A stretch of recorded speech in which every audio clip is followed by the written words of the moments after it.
مساء الخير يا شباب ويا شابات. النهارده حلقه جديده، يوم جديد، تسريحه شعر جديده، كله جديد في جديد ما عدا النضاره طبعا دي مكمله معانا شويه. للناس اللي قالوا لي المايك بيبقى من بره، لا يا جماعه المايك بيبقى من جوه. عشان كده في ثانيه انا اصلا قافله المايك بيبقى من جوه، عشان كده هم عاملين الماجنت علشان تلزقوه على المايك من كده فيثبت في التيشيرتايه ويثبت معانا بقيه الحلقه.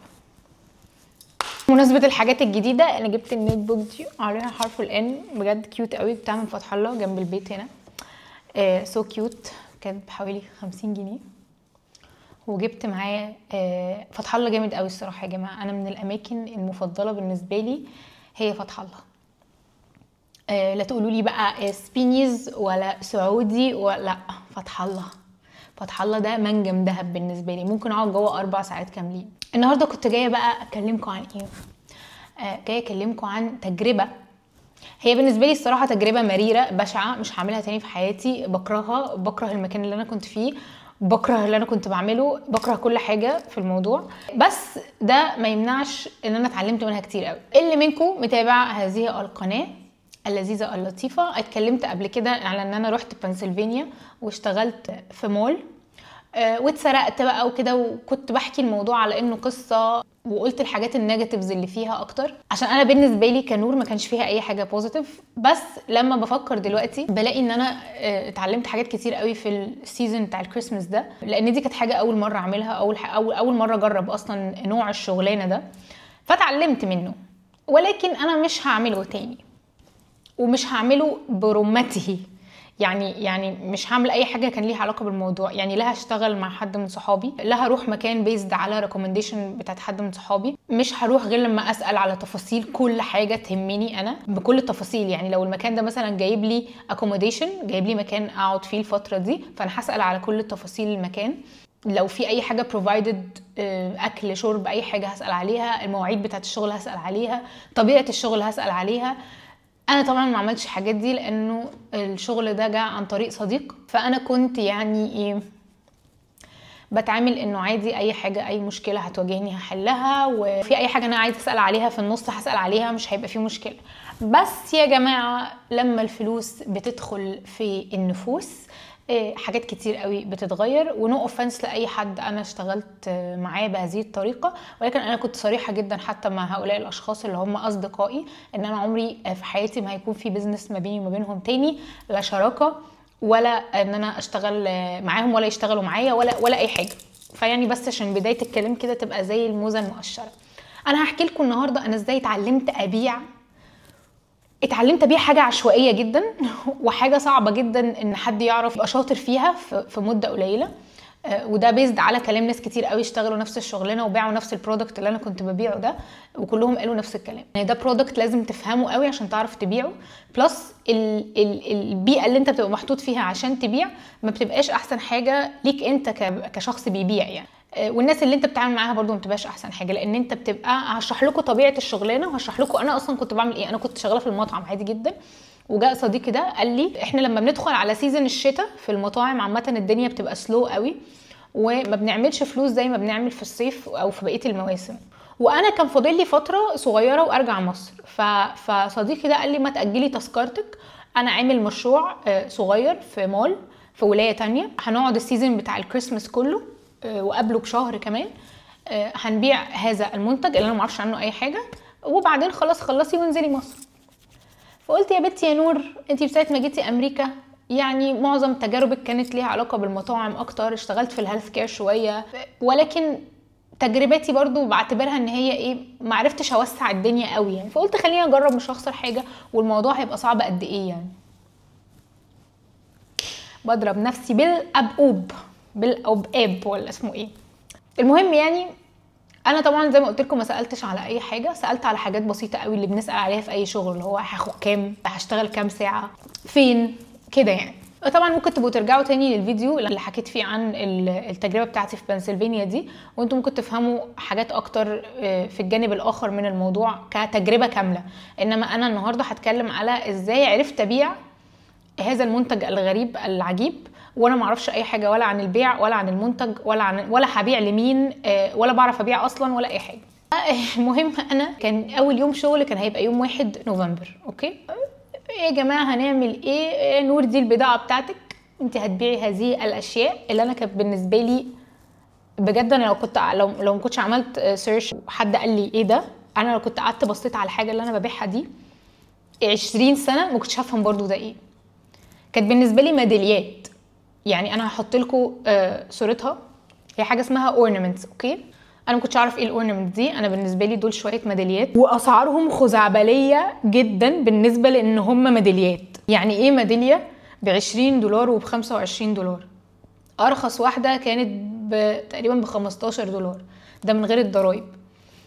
فانا اللي هو يا جماعه انتوا بتعجزوني ولا ايه؟ انا هبيع الحاجات دي ازاي؟ ومين اصلا الناس اللي هتشتري العبث ده؟ اكتشفت بقى طبعا في اول كام يوم، لان انا كنت محتاجه اعرف ايه هو هذا المنتج، ان دي حاجه ليها علاقه بالثقافه الامريكيه. في الموسم بتاع الكريسماس بيجيبوا هذه الشجره الكبيره جدا وبيقعدوا يعلقوا عليها حاجات صغيره كده، منهم الكور والحاجات اللي انتوا بتشوفوها، الحاجات اللي بتلمع دي، ومنهم حاجه اسمها الاورنمنتس. الاورنمنتس دي عاده بتبقى زي حاجة فنية كده مكونة من أشخاص مثلا، أو يعني مثلا let's say عيلة فيها 5 بني آدمين، فبيبقى الأورنمنت دي حاجة جبس كده معمولة من الجبس ومتلونة وليها شكل. أنا قلت لكم هحط لكم صورتها، وفيها مثلا الاب والام والاطفال والكلب والقطه وكل الحاجات دي. لو جابوا بيت جديد فبيجيبوا اورنمنت جديده مكتوب عليها مثلا نيو هاوس 2025. graduation حد اتخرج من الجامعه بيجيبوا له اورنمنت مكتوب عليها congratulation على التخرج ومش عارفه ايه كده يعني. فهي بيحتفلوا بيها كل سنه، بيجيبوا حاجه تذكرهم بهذا الاحتفال، مولود جديد بقى، بيت جديد، كلب جديد، قطه جديده، اي حاجه من هذه العبثيات. طبعا انا ما كنتش فاهمه قد ايه الموضوع مترسخ قوي كده ومتعمق قوي كده في الثقافه الامريكيه، وكل الناس عندها نفس الفكر، يعني سود بيض كل حاجه، كل طبقات وكل فئات المجتمع الامريكي. فانا قعدت مثلا اول اسبوع او اول اسبوعين في الشغل انا مش ببيع خالص، مش عارفه اتعامل مع الزباين ازاي. ما كانش في زباين اصلا، هم انت المفروض انت اللي بتخليهم زباين، يعني الناس اللي معديه بتتفرج وبتبص وكل ده انت المفروض ان انت تقعد تحلق عليهم وتخليهم يجوا يشتروا، تقنعهم بشكل ما ان هم محتاجين يشتروا قبل ما السيزن يبدا، عشان لما السيزن يبدا الاسعار كلها هتغلى. انت طبعا بالكلام بتسستمهم ان هو يشتري دلوقتي احسن ما يشتري بعدين، لان هو حرفيا لو كل الناس اشترت وقت الكريسماس انت هتبيع يوم واحد بس في الشهرين، فطبعا ده ما ينفعش. انا كان عندي تحديات كتير قوي. اول حاجه الناس عندها ثقافه ان اللي واقف في بوث ده هيعمل اي حاجه عشان يبيع لك، هيكذب عليك، هيجبرك، هيضغط عليك، ايا كان. فالناس بتهرب جدا من الناس اللي واقفين في البوث في المول، بالذات ان انا ما كنتش واقفه في محل مقفول عليا، انا كنت واقفه في زي كيوسك كده، يعني بتاع كده في نص المول وانا واقفه فيه، واوريكم برده صورته. فانا في ولا حاجه، انا in the middle of nowhere حرفيا. الناس كلها بتعدي ولا اكني واقفه ولا اكني موجوده، بالذات ان اول اسبوعين في نوفمبر ده لسه بدري قوي على ان السيزون يبدا.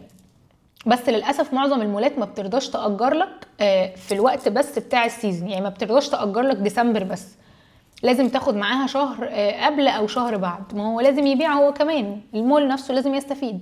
فكره ان انت عندك اصلا مقاومه من الناس وعندك منتج تريكي قوي باسعار تريكي قوي، غير طبعا المنافسه ان انت في مول، انا كنت في 3 اكبر مول في امريكا كلها، فطبعا المول ده فيه منافسات كتير قوي، في احنا وفي ناس تانية وفي ناس تالتة وفي اصلا برودكتس تانية، يعني في ناس ممكن تقرر ما تشتريش اورنمنت اصلا وتروح تشتري لكلوك بقى، ولا تشتري دبدوب، ولا تشتري شجره، ولا تشتري اي حاجه تانية. بس بقى التحديات اللي انا كانت عندي كنور بقى، ان انا اصلا ما بعرفش ابيع وما اتعودتش ابيع. انا شغلتي في المطعم كان فيها نسبه صغيره قوي سيلز، بس النسبه الاكبر هي خدمه سيرفيس، فاحنا تركيزنا بيبقى اكتر على ان احنا نقدم خدمه كويسه للناس، مش ان احنا نبيع لهم قوي وتعرف تخلي الناس تتبسط قد ايه انها تيجي تاني وتالت ورابع. بس فكره ان انت تبيع للزبون اكل اكتر من اللي هو عايزه او من اللي هو يقدر يدفعه، دي كانت حاجه صعبه شويه. ما تقدرش تقول ان دي شغلانه مبيعات، ما تقدرش تقول ان الويتر ده شغلته انه يبيع،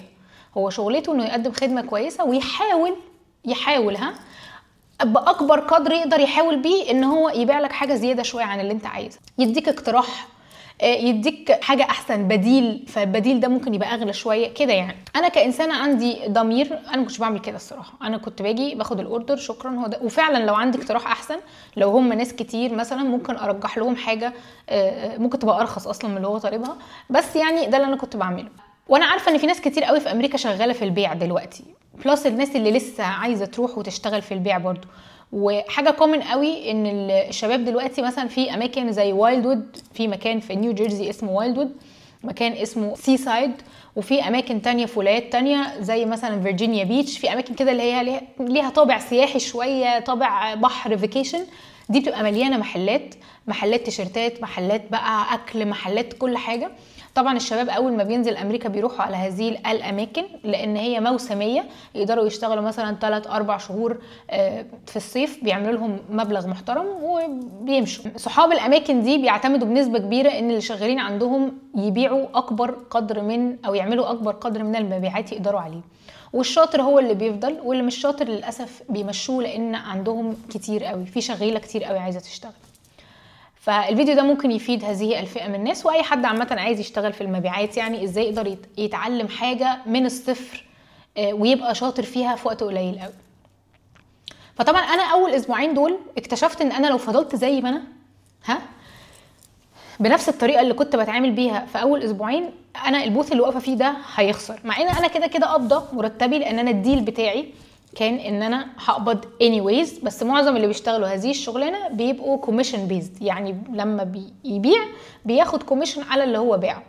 انا ما كنتش كده الصراحه، وده كان ادعى ان انا اقعد بقى ايه وفانيخ بقى وايه وبتاع. بس انا الصراحه عندي ضمير زي ما قلت لكم، فانا ما عملتش كده. بلس ان صديقي ده كان ضاغط عليا جدا جدا جدا، ودي من اسباب الحاجات اللي هتخليني ما اشتغلش مع حد من صحابي تاني، علشان يعني ايه نفضل صحاب، نخلي العلاقه طيبه كده. فكان ضاغط عليا جدا، وانا اي فيلت باد. انا كنت حاسه ان انا لازم اعمل اكتر، لازم اعمل مجهود اكتر، عشان حرام يعني حرام، هو حاطط فلوس كتير في البوث ده ومحتاج ان هو اكيد على الاقل ما يخسرش، على الاقل يعني.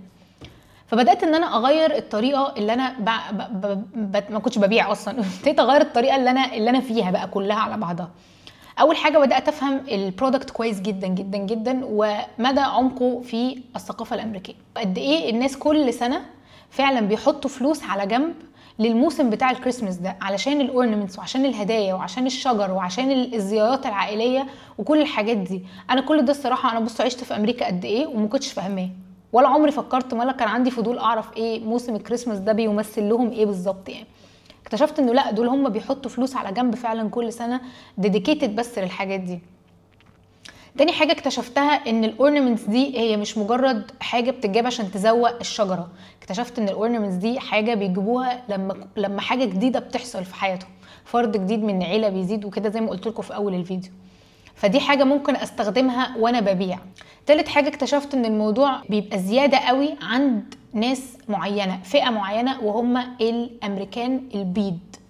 الامريكان البيض هم اكتر ناس بيهتموا بموسم الكريسماس، وده شفته من الناس اللي جت اشترت مني. يعني انا ما رحتش عملت احصائيه، انا اللي شفته في اول اسبوعين، ان اول اسبوعين كانت الدنيا هاديه جدا جدا جدا، وكان المول نفسه مش زحمه، فكان كل الناس اللي بتقف وبتبص وعندها اهتمام تعرف الاسعار في نوفمبر هتبقى كام، كانوا معظمهم بيض. فده كان تالت اكتشاف استخدمته لصالحي بعد كده. رابع اكتشاف او رابع حاجه كان لازم ان انا اعملها، ازاي هقنع اللي عايز يشتري، حتى لو عايز يشتري ازاي اقنعه بالسعر ده. اسعار غاليه جدا يا جماعه، انتوا مش متخيلين $25 بالنسبه لفرد في امريكا رقم، فمش هيروح يصرفوا على حاجه تافهه، ده ممكن يعمل بيهم حاجات تانية كتير قوي غير ان هو يشتري حته بتاعه تحط على شجره، يعني حاجه ممكن ياجلها عادي، يعني حاجه ممكن يقول بكره اجيبها بعده اجيبها. فازاي تقنعه ان هو يشتري في الوقت ده بالرقم ده؟ ازاي هخلي الناس تبص لي بصه غير اللي بيبصوها للناس اللي واقفين في المول، اللي هو بيقعد يجري وراهم ويحاول يبيع لهم ويضغط عليهم ويكذب عليهم ويحور عليهم ويلبسهم في ديلات ويلبسهم في يعني يجوا مثلا يشتروا حاجه يلاقوا نفسهم مشموطين $60، فاهم؟ ده بيحصل كتير قوي في المولات على فكره. فازاي هغير ده، اخليهم يبصوا لي بصه انه انا بنت ببيع، واحده واقفه في البوث بتبيع، هي مش عايزه مني حاجه وخلاص. فكل الحاجات دي انا كنت محتاجه اعمل فيها اكشن، كنت محتاجه اخد فيها اكشن. واول حاجه كان لازم اعملها ان انا ابتدي اشيل الايجو بتاعي على جنب. انا متعوده في المطعم ان انا والله الزبون بيدخل عيله ولا 2 كابلز ولا ايا كان، باخد الاوردر، بحط الاوردر في السيستم وخلاص، والاكل بيطلع واقعد اطمن على الترابيزه وبتاع. هنا بقى القصه والحدوته مختلفه خالص، انا اللي لازم ابادر.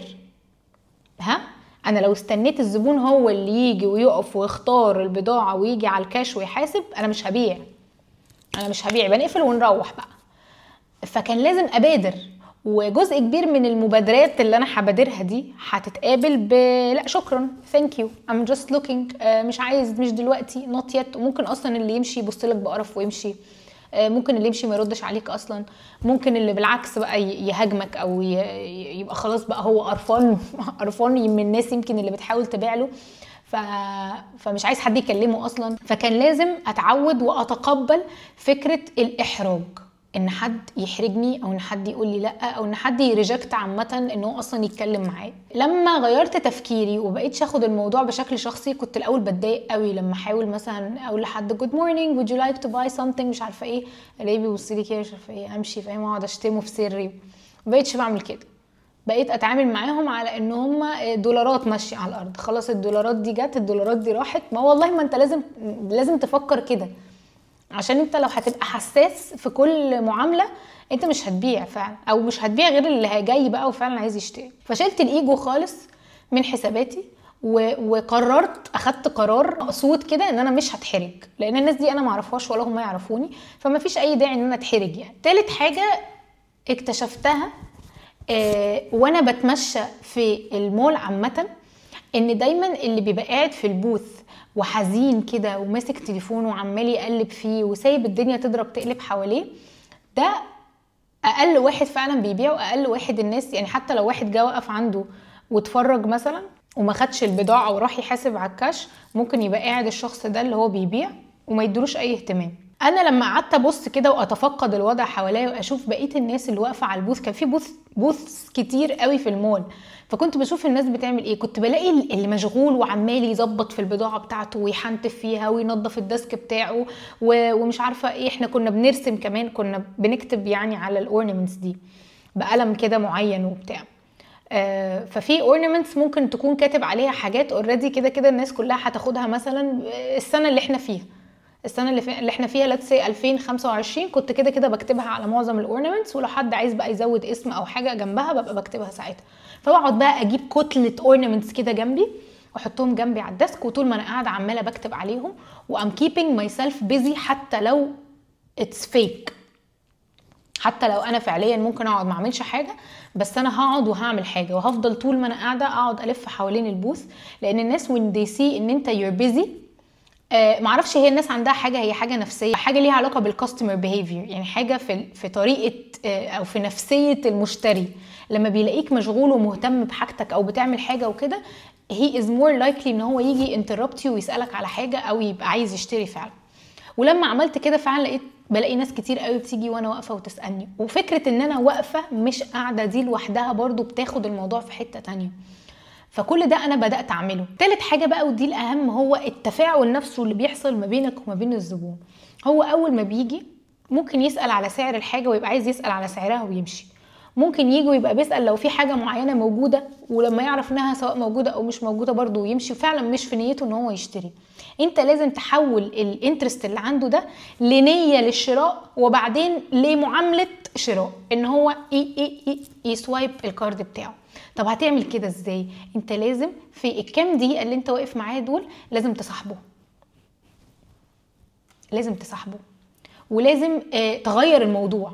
يعني كلامك ما يبقاش على البرودكت على قد ما تبتدي تفتح معاه كلام في اي حاجه عامه. ممكن تبقى حاجه هو لابسها، ممكن تبقى حاجه هو قالها في بدايه الكلام، ممكن تبقى حاجه تفتح بيها كلام على الاورنمنت. يعني هو لو بيدور على اورنمنت جراديويشن مثلا، تمام، اورنمنت ليه علاقه بحد اتخرج او بيتخرج، فهتساله ايه ده you have someone that graduated soon، عندك حد اتخرج قريب؟ فهيقول لك ده انا عندي 3 والكبير هو اللي اتخرج ومش عارفه ايه. تفتح معاه مواضيع على ولاده بقى، حسيت ان هم مهمين قوي بالنسبه له، مش عارفه طب ما تاخد بقى اورنمنت كمان، طب الثانيه بتعمل ايه؟ بتلعب باسكت، طب ما تاخد اورنمنت باسكت، طب والثالث الصغير لا ده لسه بيبي، على فكره انا عندي اورنمنتس للبيبيز. تلاقي نفسك بعت، بدل ما بعت 1 بعت 2 بعت 3، وصاحبت الزبون، وهي از مور لايكلي ان هو يرجع وياخد من عندك تاني. فالكونفرسيشن والبوند اللي انت بتعمله ما بينك وما بين الزبون اللي هو السريع القصير قوي ده لازم يحصل علشان تحول الانترست اللي هو الاهتمام سواء بسعر المنتج او بوجوده او لا لنية شراء وبعدين لمعاملة شراء فعلية. يا جماعه انا في ناس بتقعد سنين عشان تكتشف الحاجات دي. انا من كتر ما انا كنت مضغوطه ومن كتر ما انا عليا ستريس فظيع ان انا لازم اعمل تارجت كل يوم، انا كان لازم اعمل اي حاجه عشان ابيع. وفي نفس الوقت وده الجزء التريكي بقى ان انا لازم اعمل اي حاجه عشان ابيع وفي نفس الوقت ما بينش للزبون ان انا مستموته على البيعه. ما اعرفش بقى، انا ما اعرفش عملتها ازاي بصراحه، بس كنت بمسك نفسي يعني وكنت بحاول ان انا at some point كده ان انا اخد خطوتين لورا، ما بقاش هنجري قوي، ما بقاش اللي هو عطشانه قوي على البيعه. تالت حاجه بقى كنت بعملها كنت بلعب في الاسعار والاوفرز والبندلز يعني لحد ما كان ينفع، لانه طبعا في اوقات بيبقى ما ينفعش لان انت ممكن تعمل اوفرز تخسر بيها صاحب المحل اصلا. ففي بندلز واوفرز وباكجز معينه ممكن تعملها في حدود ان انت تبيع وفي نفس الوقت انت بتكسب. طب الاوفرز والحاجات دي بتتحدد على اساس ايه؟ يعني امتى احدد اوفر؟ طب ما انا ممكن اعمل اوفر لاي حد جاي يشتري؟ لا، انت تعمل اوفر اولا على حسب انت فين في السيزون او انت فين في المرحله البيعيه اللي انت فيها. يعني احنا مثلا في اول السيزون خالص بتبقى الدنيا هاديه وبطيئه فمحتاجين نبيع بس مش محتاجين نخلص البضاعه، محتاجين لسه يبقى عندنا بضاعه عشان السيزون فعليا لسه ما بداش. وفي اخر السيزون بيبقى تصفيات فممكن نعمل اوفرز وخلاص بنبقى عايزين نخلص من البضاعه وبنبقى اوريدي عملنا البروفيت بتاعنا وظبطنا وخلاص. انت بتلعب في الاوفرز على اساس كده. البندلز بقى والحاجات دي، البندلز اللي هي الباكجز ان انت مثلا تاخد حاجتين عليهم حاجه، تاخد حاجتين وعليهم 50 اوف والحاجات دي كلها بتبقى في نوع بضاعه معينه بتبقى عندك انت المفروض تعرفها او انت ساعات اللي بتصنفها ان البضاعه دي مش بتتباع كويس، مش ماشيه كويس، تقيله قوي في البيع، فبتحاول تلزقها في اي منتج تاني عشان تعديها عشان تمشيها. فعشان تعرف تبيع منتجات معينه لازم تعملها بندل مع منتجات تانية بتتباع اسرع بكتير.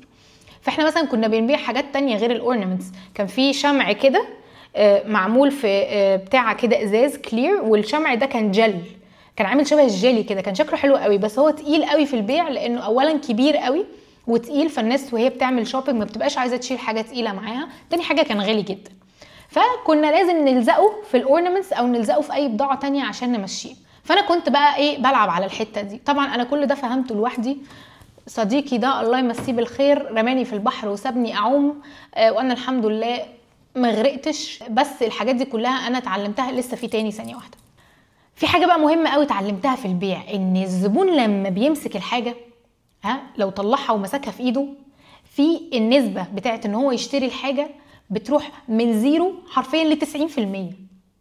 ال10% دول بتوعك انت بقى، انت اللي لازم مجرد ما مسك الحاجه لازم تقنعه ان هو خلاص هيشتريها. ومش تقنعه ازاي ان هو اول ما مسك الحاجه تروح تقول له يلا سعرها كام وتاخد تسحب منه كريدت كارد وتدفع، لا، المفروض تكمل بقى تكمل على هذه الفقره.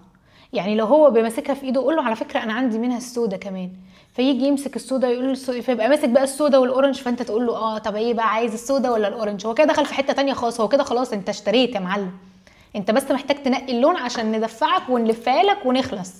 وفعلا مجرد ما انت بتبتدي تخيره بلون تاني او بحاجه تانية يقول لك اي وان ذا اورنج، انا عايز الاورنج، فتاخد الاورنج وتروح جايه على الكاش. انا بقى من جوايا بقى اخدها بقى والفها وادفعها وخلاص، والموضوع بيبقى سريع جدا مجرد بس ما مسكها في ايده.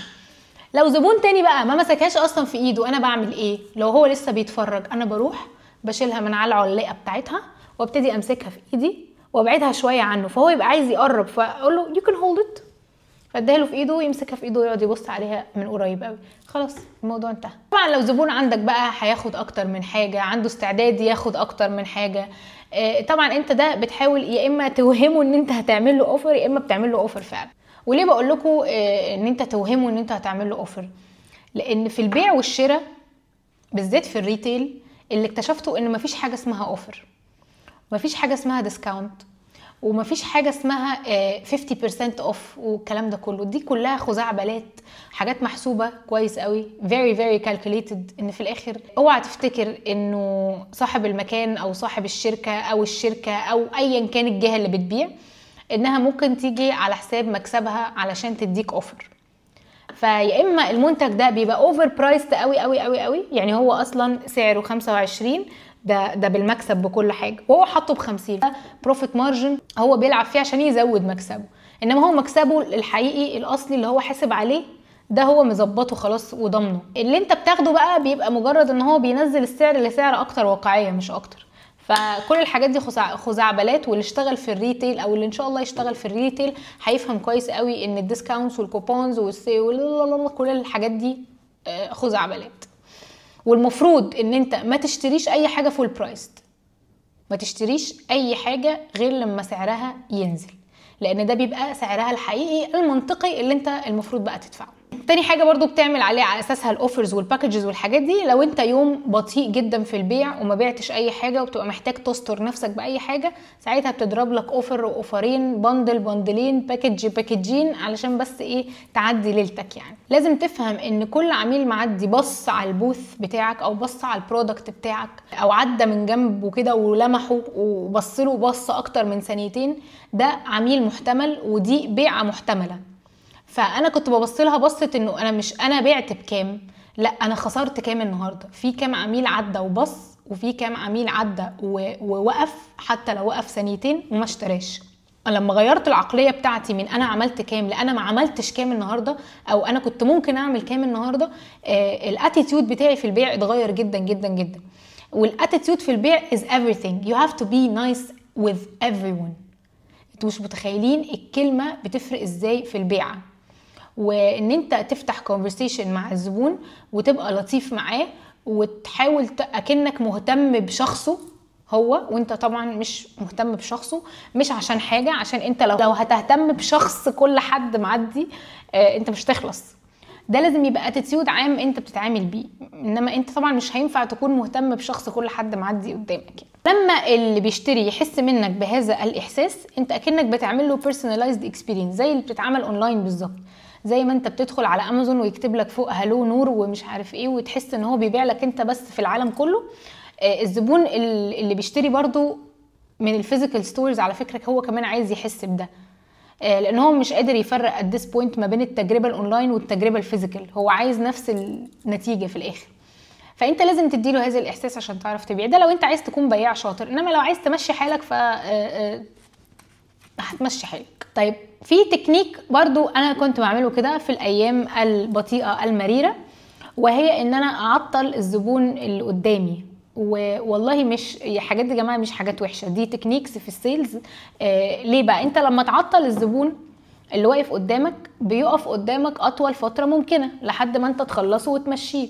لما حد تاني بيعدي ويلاقي حد بيشتري او حدين بيشتروا او 3 حدود بيشتروا وواقفين لاين مثلا عليك، بيجيله هو كمان الاحساس ان هو محتاج يشتري.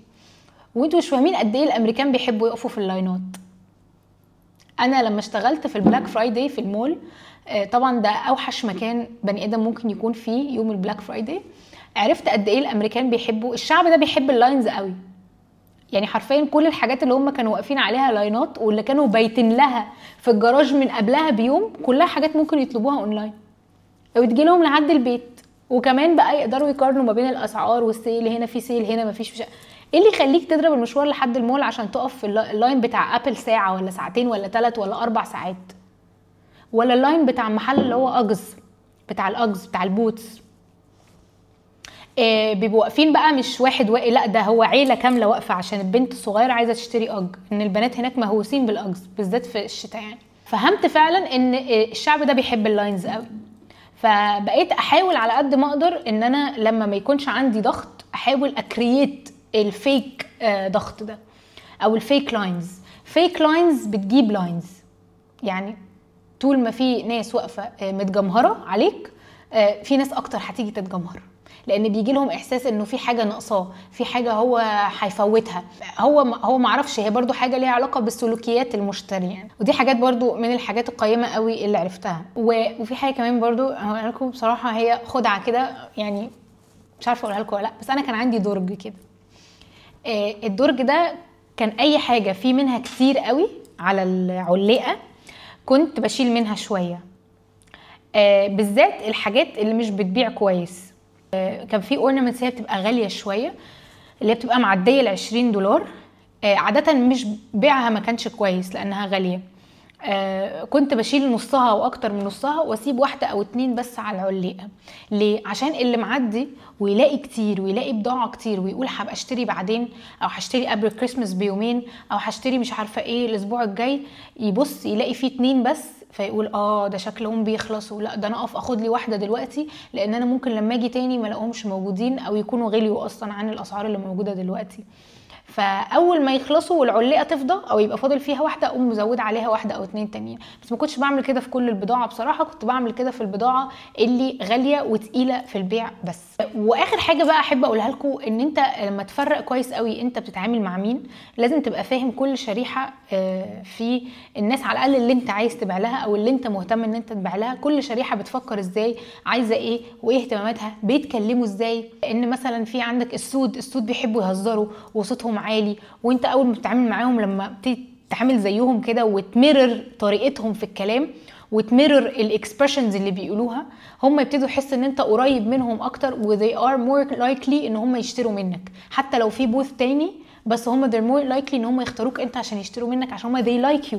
انت كبني ادم if they like you ممكن يشتروا منك على فكرة، حتى لو برودكت او المنتج اللي هم بيشتروه مش عايزينه قوي، او ممكن يشتروه من اي حته تانية او في اي وقت تاني. مدى فهمك للشريحه اللي انت بتبيع لها هيخليك تبيع بشكل احسن واسلس واكتر بكتير قوي.